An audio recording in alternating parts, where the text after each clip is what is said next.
자, 본문 말씀은 요한복음 1장 17절 한 말씀인데 문맥을 좀 보는 의미에서 14절부터 제가 읽어드리겠습니다. 14절 말씀이 육신이 되어 우리 가운데 거하심에, 자, 과거에 나눈 적 있죠. 말씀이 사람이 되셔서 우리 가운데 거하심에 라고 할 때 거하심에 제가 설명드렸죠. 말씀이 문자 그대로 하면 우리 가운데 천막을 치심에, 이 말씀을 제가 과거에 요한계시록 말씀과 연결해서 천막을 치시고 우리와 동고동락하심에 우리가 그의 영광을 보니 아버지의 독생자의 영광이요 은혜와 진리가 충만하더라. 누구 안에서요? 예수 그분의 안에서. 15절 요한이 그에 대하여 증언하여 외쳐 이르되 내가 전에 말하기를 내 뒤에 오시는 이가 나보다 앞선 것은 나보다 먼저 계심이라 한 것이 이 사람을 가리킴이라 아니라 우리가 다 그의 충만한 데서 받으니 은혜 위에 은혜로라. 17절 율법은 모세로 말미암아 주어진 것이요 하면서 말미암아가 어떻게 히브리어에서 어떤 용법으로 쓰이는지 설명드린 적 있죠. 위하여 통하여 이렇게 쓰인다 그랬죠. 은혜와 진리는 아까 14절에도 나왔죠. 은혜와 진리는 예수 그리스도로 말미암아 온 것이라. 17절 다시 읽습니다. 율법은 모세로 말미암아 주어진 것이요. 그럼 여기서 말미암아는 통하여로 읽으면 되겠죠.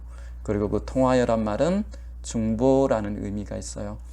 율법은 모세를 중보로 주어진 것이요 은혜와 진리는 예수 그리스도를 통하여 그를 중보로 세상에 온 것이라 라는 말씀이에요.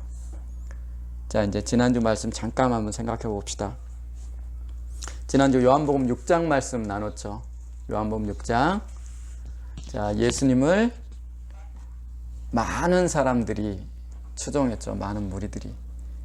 그런데 6장에는 예수님을 많은 무리들이 추종했던 이유가 두 가지로 기록되어 있어요. 하나는 예수님께서 병자를 고치시는 표적을 보이시니까, 그런 이적을 보이시니까. 두 번째는 예수님께서 이적으로 떡으로 그들을 먹이시기 때문에. 그래서 예수님께서는 떡을 먹고 배불러서라고 직접 얘기를 하시죠.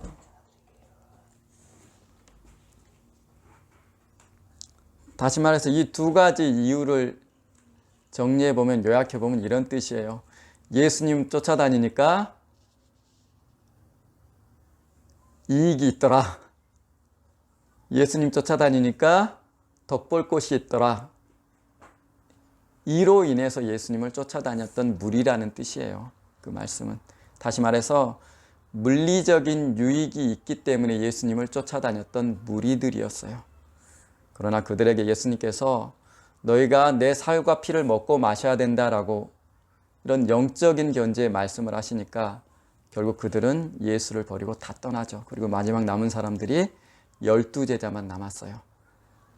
그런데 6장의 베드로가 이런 고백을 하죠. 영생의 말씀이 계심에 우리가 누구를 어디로 가릴까? 라고 고백하죠.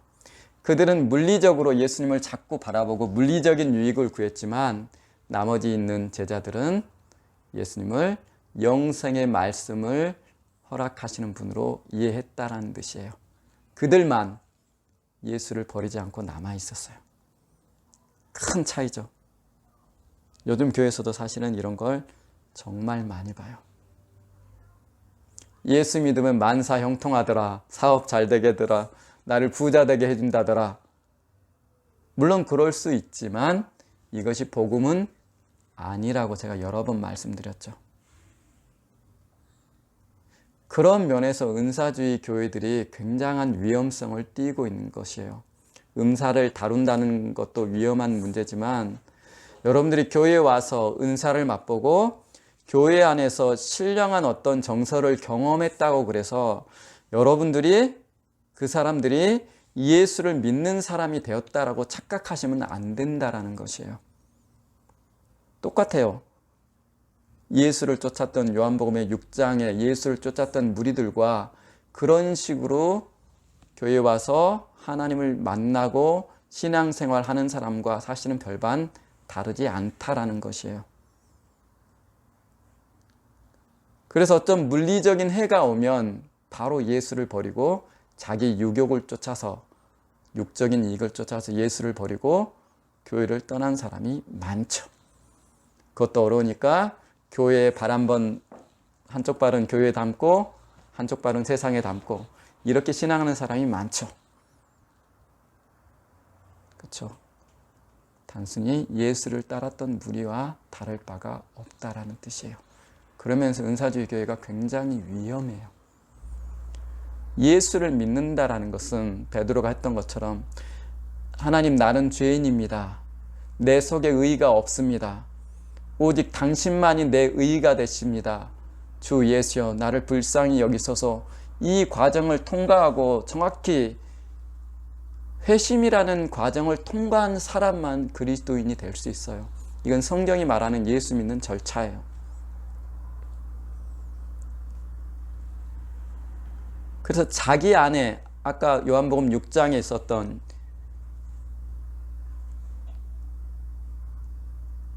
자기의 유익이 없으면 언제라도 예수를 버릴 수 있는 사람이 있는 이유가 여전히 자기 안의 의의를 의지하는 사람이기 때문에 그래요. 그래서 이 사람은 회심을 경험해 본 적이 없어요. 굉장히 위험한 거예요, 여러분들. 그래서 교회 안에는 매트 미듀라는 청교도가 쓴 책에 나와 있죠. 유사 그리스도인. 그리스도인 같지만 그리스도인이 아닌 그리스도인이란 뜻이에요. 교회 안에는 정말 그리스도인이 있고 신자가 되려다가 만 사람도 있고 교회 다니는 불신자도 섞여 있어요. 교회 안에는. 그래서 예수님께서 의인 중에서 악인을 골라내리라 라는 말씀하신 것처럼, 그래서 내가 누구인가, 내가 어떤 놈인가를 예수 믿기 전에 여러분들이 확실히 알고 하셔야 돼요. 자, 이걸 기억하시면서 지난주 했던 본문, 예수님께서 요한복음 6장 63절에 이렇게 말씀하시죠. 얘들아, 내 입에서 나온 말이 영이요 생명이지 너희 육체를 만족시키는 그것들은 아무 쓸데가 없다라고 말씀하셨죠. 그러면서 예수님의 입에서 나오는 말의 정체가 무엇인지 우리에게 설명해요.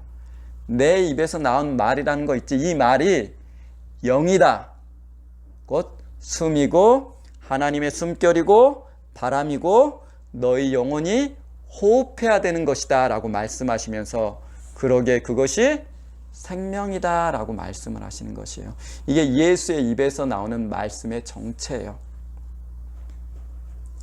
우리가 예수 믿으면서 실수하는 게 뭐냐면, 하나님의 말씀을 마치 여러분이 입에서 토해내는 말씀 수준으로 생각한다라는 것이에요. 아니죠. 창세기 보면 하나님께서 말씀 한마디로 우주를 창조하시면서 존재케 하시죠. 그렇죠? 그게 하나님의 말씀이에요. 하나님의 말씀은 그 자체가 영이고 생명체이고 누구도 거역할 수 없는 강력한 권능으로 역사하시는 말씀이에요. 그런데도 우리는 하나님 말씀을 가장 가볍게 여겨요. 예수님은 그러지 말라고 우리에게 경고하시는 거예요. 그래서 예수님의 입으로 나오는 말을 가장 잘 이해하려면 어떻게 이해하면 좋으냐면, 그분의 말이 하나님께서 자신의 입으로 토해내시는 음성이구나 라고 생각하시면 돼요. 자, 요한복음 5장 한번 가봅시다. 요한복음 5장 이런 얘기가 나왔어요. 자, 요한복음 5장 26절이에요. 자, 25절부터 제가 읽을게요. 25절. 요한복음 5장 25절.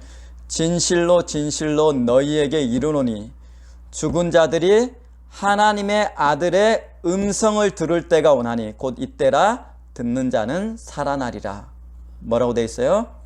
하나님의 아들의 말이라고 써있지 않고 뭐라고 돼 있어요? 음성이라고 돼 있죠. 그렇죠? 소리예요, 소리. 예수님의 입으로 하나님의 말, 소리가 나오는데, 음성이라는 것은 소리란 뜻이죠. 그 소리에 내용이 이렇게 실려서 토해져 나오는 게 하나님의 말씀이에요. 이해되시죠? 그리고 하나님의 입에서 나오는 이 음성, 소리는 정체가 뭐겠어요? 영이고, 영적이란 말이 아니고 영 자체이고, 동시에 이것은 숨이고, 동시에 이것은 바람이고, 인간은 이것을 호흡해야 사는 존재. 이게 하나님의 말씀이에요. 그래서 음성으로 들으셔야 돼요. 하나님의 음성. 인쇄된 글씨가 아니고 예수의 입으로 나오는 이 말씀을 하나님의 음성으로 들어야 된다라는 것이에요. 그럼 예를 들어 봅시다. 자, 아담에게 하나님께서 먹지 말라라고 음성을 발하셨죠. 그렇죠?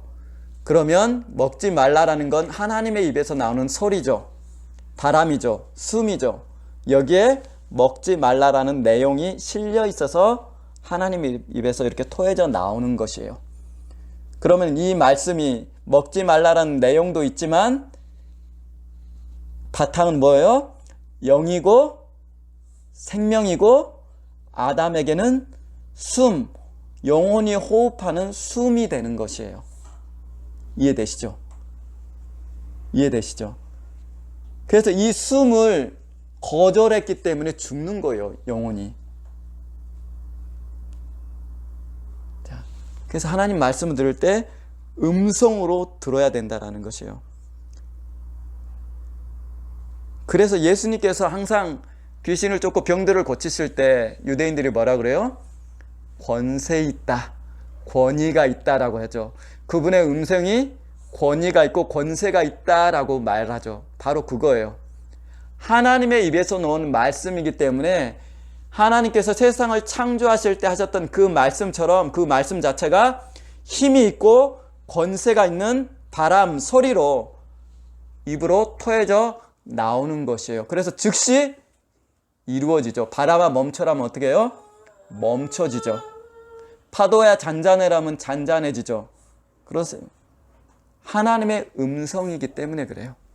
그 자체가 힘이고 권세고 권력이고 권위예요. 그리고 영이에요.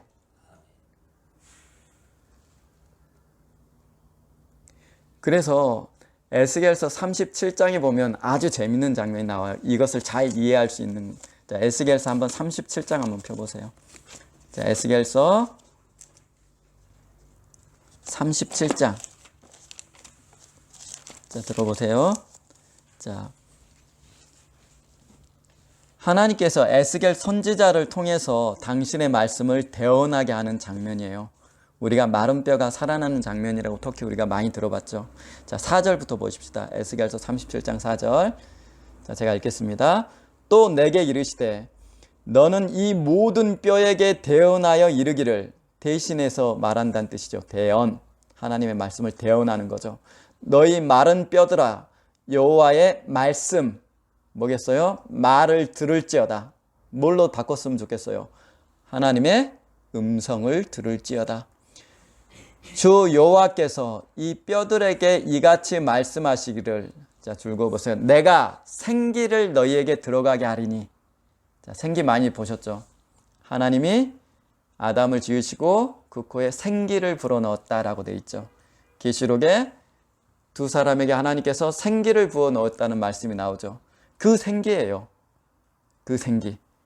자, 루아흐라는 히브리어인데 숨, 바람, 영이란 뜻이에요. 영을 불어 넣었다라는 뜻이에요. 그런데 뒤에 나오지만 여기서는 그 영을 말하는 게 아니에요. 제가 설명드릴게요. 너희에게 들어가게 하리니 너희가 살아나리라. 너희 위에 힘줄을 두고 살을 입히고 가죽으로 덮고 너희 속에 생기를 넣으리니, 생기, 숨을 넣으리니 너희가 살아나리라. 또 내가 여호와인 줄 너희가 알리라. 8절 봅시다. 내가 또 보니 그 뼈에 힘줄이 생기고 살이 오르며 그 위에 가죽이 덮이나 그 속에 생기는 없더라. 무슨 말이에요? 생기란 말이 분명히 생기를 넣는데 생기가 없다고 그러죠. 이 말은 무슨 뜻이에요? 생기란 말이 위에 쓰였던 생기와 지금 8절에 넣었던 생기가 의미가 다르다라는 의미예요. 그러면 그 사실을 어떻게 알 수 있느냐? 위에 읽었던 생기를 넣었더니 어떻게 돼요? 뼈가 조립되죠. 마른 뼈가 살아나서 살이 붙고 핏줄이 생기기 시작하죠. 무슨 얘기예요? 그렇죠. 육체의 생명. 육체에 부어지는 숨. 우리가 숨 쉬죠. 숨 쉬죠. 육체에 부어지는 숨이라는 뜻이에요. 지금까지 위에서 말했던 생기는. 그럼 8절 하반절에 그 속에 생기가 없다는 무슨 뜻이에요? 그 생기는 그렇죠. 영이 호흡하는 숨, 영이 없다라는 의미가 되겠죠. 그러면서 9절부터 이제 영에 대한 생기가 나와요. 또 내게 이르시되 인자야 너는 생기를 향하여 대언하라. 생기에게 대언하여 이르기를 주 여호와께서 이같이 말씀하시기를 생기야 사방으로부터 와서 이 죽음을 당한 자에게 불어서, 영은 바람이라고 그랬죠. 숨이라고 그랬죠. 불어서 살아나게 하라 하셨다 하라. 이에 내가 그 명령대로 대언하였더니 생기가 그들에게 들어가매 그들이 곧 살아나서 일어서는데 극히 큰 군대더라. 이해되시죠? 하나의 생기는 육체의 숨, 두 번째 불어넣는 생기는 영의 숨이에요. 근데 이 기원이 어디서 나와요? 하나님의 말씀. 여호와의 입에서 나오는 그 말, 그 음성이 그분의 말에서 토해져 나오고 그것을 에스겔이 대언했을 뿐인데 그 대언을 통해서 마른 뼈가 살아나고 그 영 안에, 육체 안에 영혼까지 임하더라라는 장면이에요. 이 장면이. 이게 하나님의 말씀이에요. 이게 하나님의 말씀이에요. 자, 그래서 하나님의 말씀은 우리가 히브리서에 나오듯 하나님의 말씀은 살았고 운동력이 있어, 이 말을 우리가 외우기 좋은 말씀이라고 생각하지 마시고 실제로 하나님의 말씀은 당신의 입에서 토해져 나오는 순간 한 영체, 한 인격으로 지난주에 나왔듯 토해져 나오는 순간부터 일하기 시작하는 말씀이에요. 그게 인간의 말과 달라요. 그래서 시편 147편에 뭐라고 그래요? 하나님의 말씀이 속히 달리는도다. 그분의 입에선 한 영이 나와서 바로 하나님의 말씀을 성취시키는 거예요. 즉시. 이게 하나님의 말씀의 권능, 이게 하나님의 말씀의 정체예요. 자, 그런데 오늘 나눌 거는 이게 아니에요. 자, 이걸 머리에 두고 오늘 말씀을 나눕시다. 그런데 이런 하나님의 말씀이 세상에 임하는 방식이 있어요. 자, 여기 보세요. 하나님의 말씀이 세상에 임하는 방식이 있어요.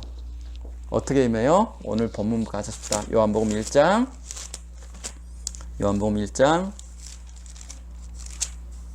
자, 17절입니다.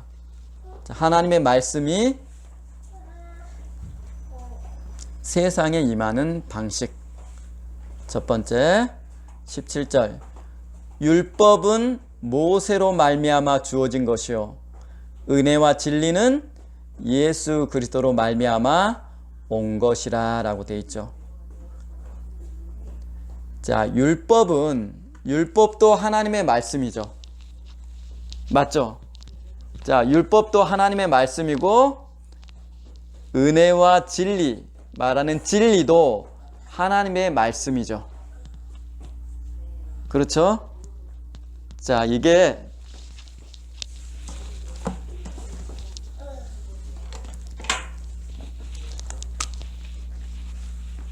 자, 보십시다.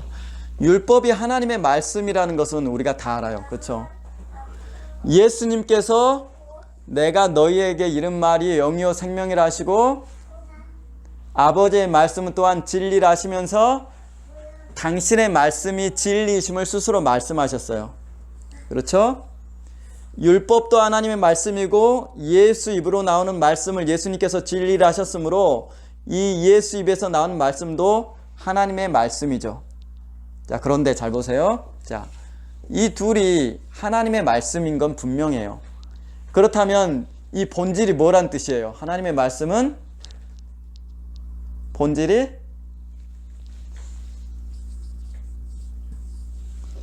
영이에요. 그렇죠? 아까 에스겔서도 봤듯이 하나님의 입에서 나오는 모든 말씀은 정체 자체가, 본질 자체가 영이에요. 숨이란 뜻이에요. 숨, 숨결 혹은 바람, 호흡, 뭐 이렇게 우리가 영이란 말의 뜻을 가지고 있죠. 자, 그러면 율법도 영이고 진리도 본질이 영이에요. 그런데 오늘 본문 보면 율법은 모세로 말미암아가 주어진 것이요 라고 돼 있죠. 자, 율법은 누구를 중보로 해서 세상에 주어졌다고 그랬어요? 모세. 하나님께서 모세를 중보로 세상에 부여한 하나님의 말씀이 율법이라는 뜻이에요. 그러면 진리, 예수님을 통해서 예수님을 중보로 세상에 주어진 하나님의 말씀을 우리가 뭐라고 그래요? 진리라고 그러는데 그때 중보가 뭐예요? 하나님의 아들 예수. 진리라는 것은 예수를 통해서 세상에 주어진 것이라는 뜻이에요. 그렇죠.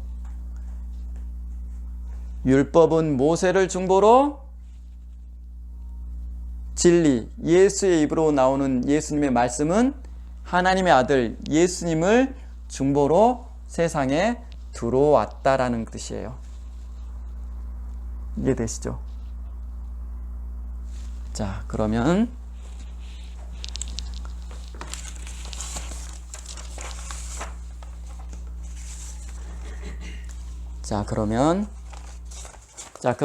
그런데 자, 모세를 중보로 누구에게 주어진 거예요, 율법이?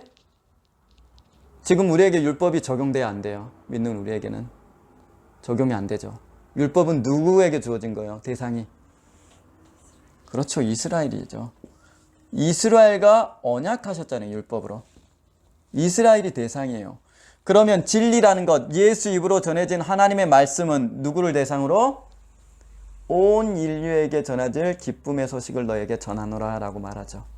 누구요? 온 인류에게 주어졌어요, 진리는. 그렇죠? 그렇죠? 자, 그런데 여기 보세요. 그런데 요게 중요해요. 자, 이제 로마서 한번 보십시다.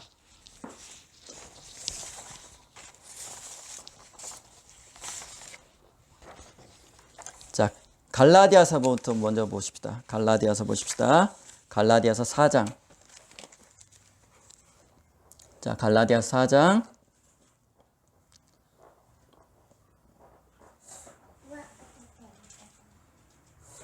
6절, 3절부터 보십시다. 자, 보십시다. 이와 같이 율법과 진리의 차이를 지금 사도가 설명한 것이에요. 우리가 어렸을 때 이 세상의 초등학문깔에 있어서, 자, 초등학문이 뭘 말해요, 여기서? 율법이죠. 그렇죠? 율법이죠. 이 세상의 초등학문 아래에 있어서 그 아래서 종노릇하였더니, 자, 율법 아래 있었을 때 우리의 신분이 뭐란 뜻이에요? 뭐란 뜻이에요?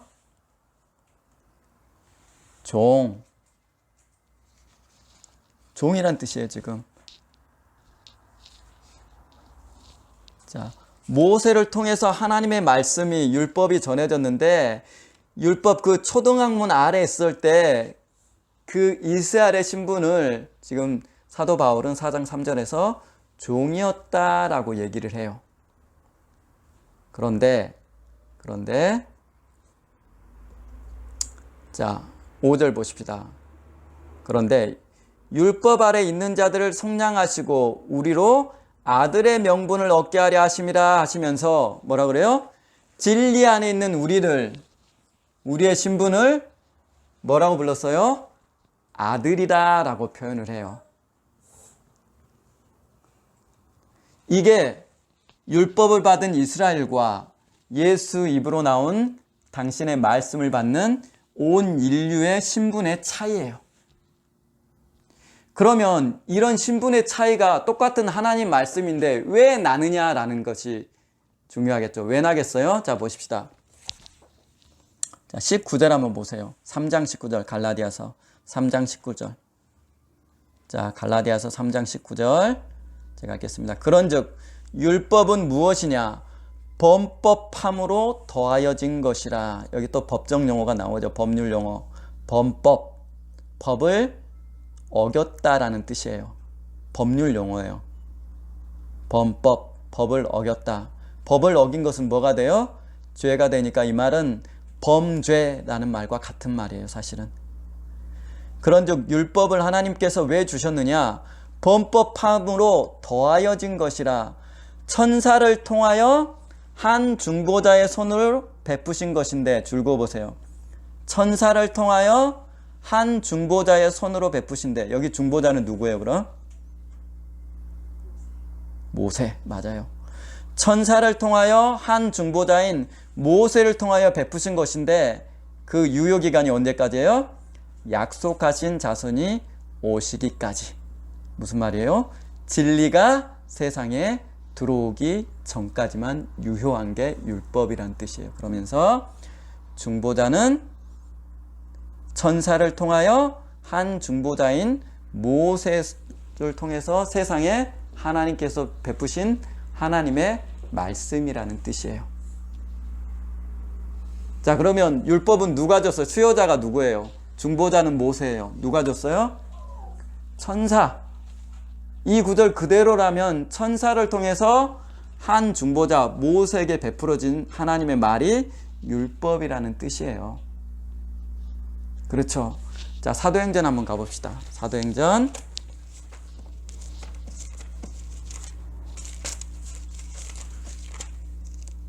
자, 7장 53절 보십시다. 7장 53절. 제가 읽겠습니다. 너희는 천사가 전한 율법을 받고도 지키지 아니하였도다. 자, 출애굽기 19장 배경으로 한 말씀이죠. 누가 율법을 전해줬어요? 천사가. 자, 35절 보십시다. 7장 35절. 그들의 말이 누가 너를 관리와 재판장으로 세웠느냐 하며 거절하던 그 모세를 하나님은 가시나무 떨기 가운데서 보이던 천사의 손으로 관리와 속량하는 자로 보내셨으니. 출애굽기 3장을 배경으로 한 말씀이죠. 자, 가시나무 떨기에서 누가 나타났어요? 천사가. 그런데 출애굽기 3장에는 뭐라고 표시했어요? 여호와 하나님이 라고 되어 있죠. 이 말은 무슨 말이에요? 가시나무 떨기에 나타냈던 여호와 하나님은 누구예요? 천사였다는 뜻이에요. 그렇죠. 자, 그 밑에 38절 보십시다. 시내산에서 말하던 그 천사와 똑같죠. 우리 조상들과 함께 광야 교회에 있었고 또 살아있는 말씀을 받아 우리에게 주던 자가 이 사람이라. 이 사람 누구예요? 모세.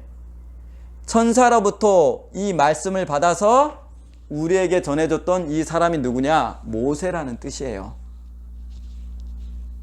그러면서 제가 여호와라는 이름 설명드렸죠. 여호와 이름은 하나님의 존재 양식을 하나님을 부르는 호칭으로 부르게 한 이름이 여호와라는 뜻이라고 그랬죠.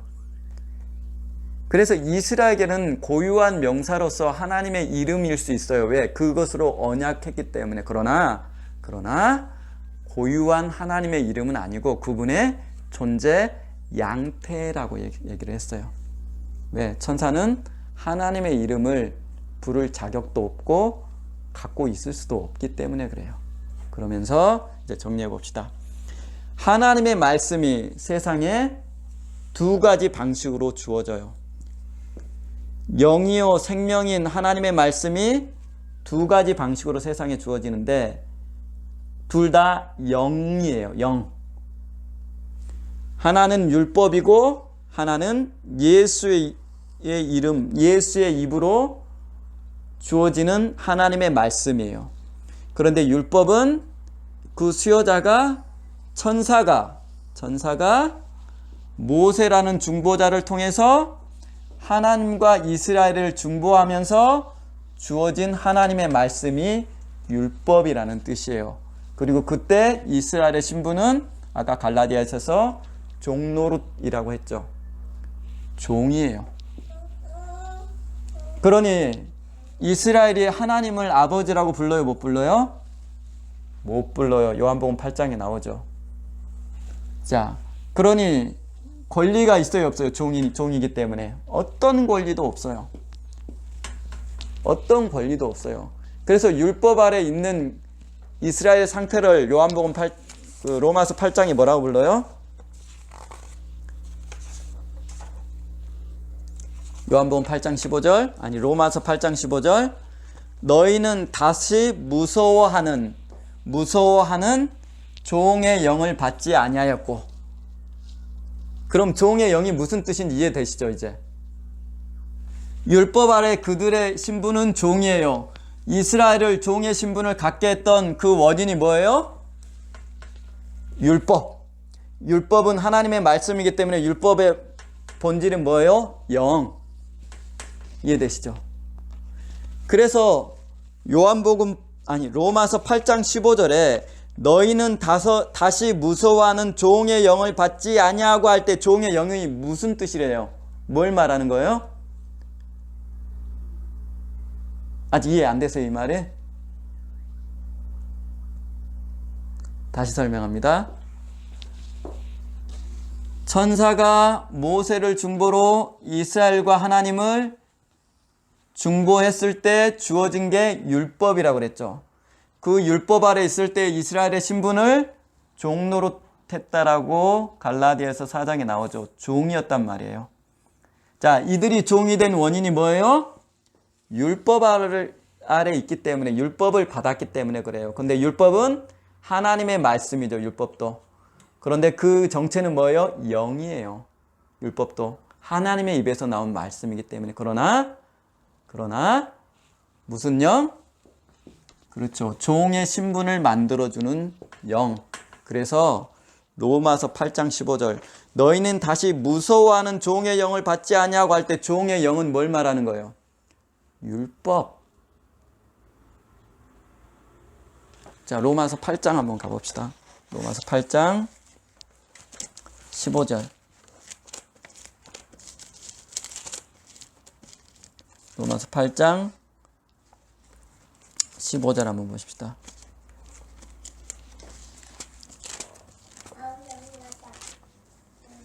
자, 제가 읽겠습니다. 너희는 다시 무서워하는 종의 영을 받지 아니하고. 그럼 여기서 종의 영이 뭐예요? 율법이죠. 이걸 또 어떻게 확인할 수 있냐면 로마서 8장 3절 보세요. 율법이 육신으로 말미암아 연약하여 할 수 없는 그것을 하나님이 하시나니 하면서 율법이라고 이미 서두에 기록을 해놨어요.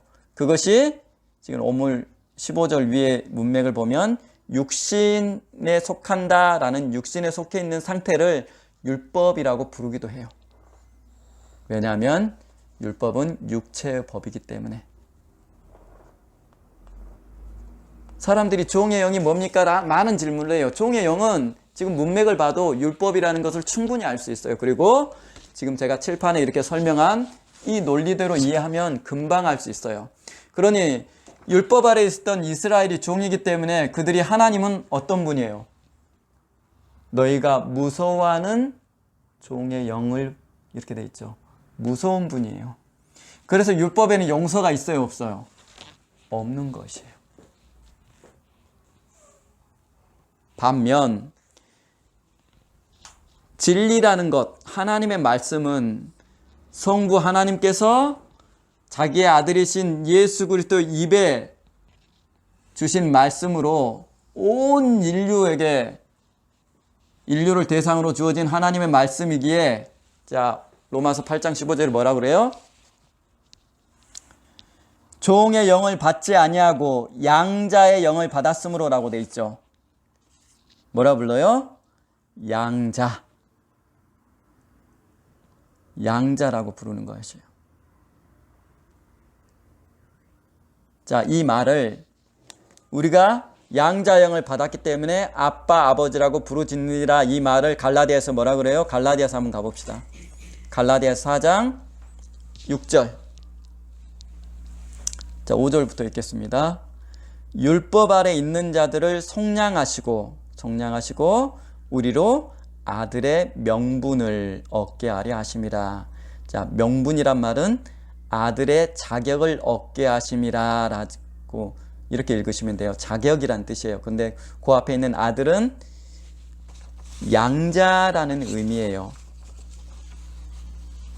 자, 히브리서 원전에는 휴오데시아스 양자라는 말을 썼어요. 제가 전에 설명드렸죠. 바울은 우리가 믿음을 통해서 아들 되었다 할 때 이 아들을 양자 휴오데시아스란 말을 일관되게 사용해요. 무슨 말이에요?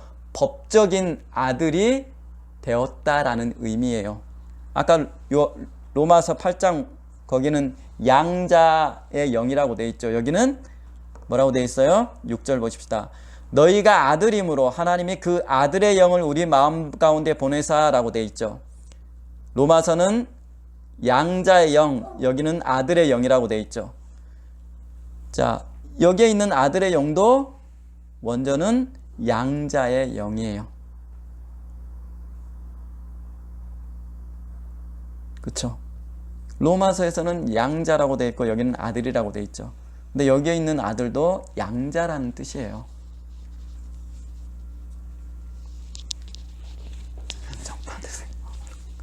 자,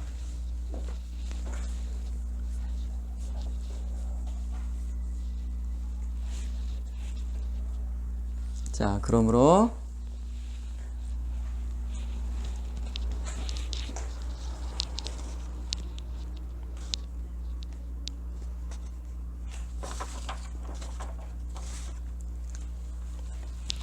자, 다들 바쁘시죠, 지금? 자, 양자라는 뜻이에요.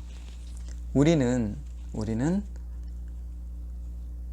예수님의 입으로 나오는 그 말, 음성, 그것을 받아들임으로 인해서 양자라는 신분이 되었다라는 얘기예요. 이게 왜 중요하냐면 보통 우리가 이 말씀 아들의 영, 양자의 영을 해석할 때 어떻게 해석해요? 성령이라고 해석을 해요. 자꾸 성령이 아니에요. 왜냐하면 자, 로마서 8장 17절 한번 다시 가봅시다. 문맥을 보면 금방 알 수 있어요. 로마서 8장 17절, 자 16절 보십시다. 너희는 다시 무수하는 종의 영, 곧 율법을 받지 아니하고 양자의 영을 받았으므로 이걸 어떻게 읽으면 되냐면 양자가 되게 하는 영, 거기서 말하는 영은 뭐예요? 하나님의 말씀, 예수의 입으로 나오는 말씀이 영이라 그랬죠. 우리가 예수의 입으로 나오는 말씀을 받았을 때 우리가 양자가 된다는 뜻이에요. 우리를 양자가 되게 하는 영, 그 말이 무엇이냐? 예수의 입에서 나오는 말씀이라는 뜻이에요. 그것을 받았기 때문에 우리가 아빠 아버지라 부르짖느니라 그랬을 때 16절, 이때 성령이 친히 우리 영과 더불어 우리가 하나님의 자녀인 것을 증언하시나니라고 해요. 15절과 16절 영이란 의미가 다르다는 뜻이에요. 그랬을 때 성령이 우리를 하나님의 자녀인 것을 증언한다라는 것이에요. 그래서 여기서 말하는 종의 영, 아들의 영을 성령이라고 해석하시면 안 되고 지금 제가 칠판에 설명한 것처럼 예수님의 입으로 나온 말씀, 그분의 음성이 우리 안에 들어왔을 때, 왜 그분의 음성은 영이라 그랬죠?